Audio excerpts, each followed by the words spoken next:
আজ আমরা একটা নতুন রেসিপি শিখব, কলমি শাকের চচ্চড়ি। দেখে নিই কী কী উপকরণ লাগছে। প্রথমে কলমি শাক লাগছে, এরপর লাগছে ঝিঙে, বেগুন, আলু আর কাঁঠালের বিচি। কড়াইতে তেল, জিরে আর শুকনো লঙ্কা বড়ি দিয়ে ভাজতে হবে।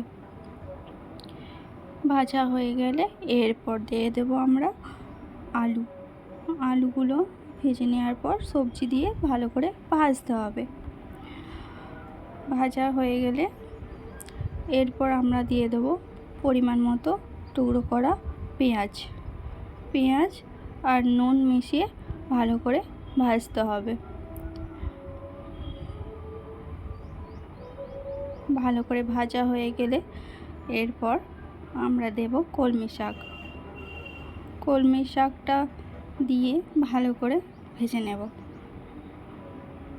ভাজা হয়ে গেলে প্রেসারে সেদ্ধ করে নেব।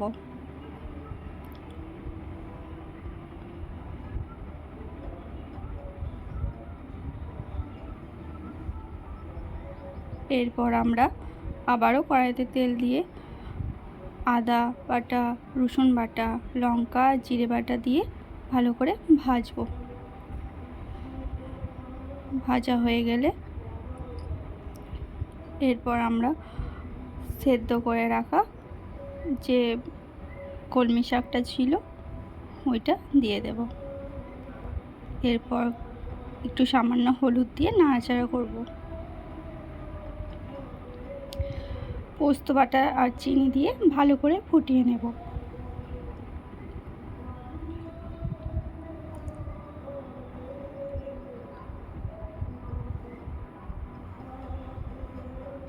ব্যাস, আমাদের রেডি কলমি শাকের চচ্চড়ি।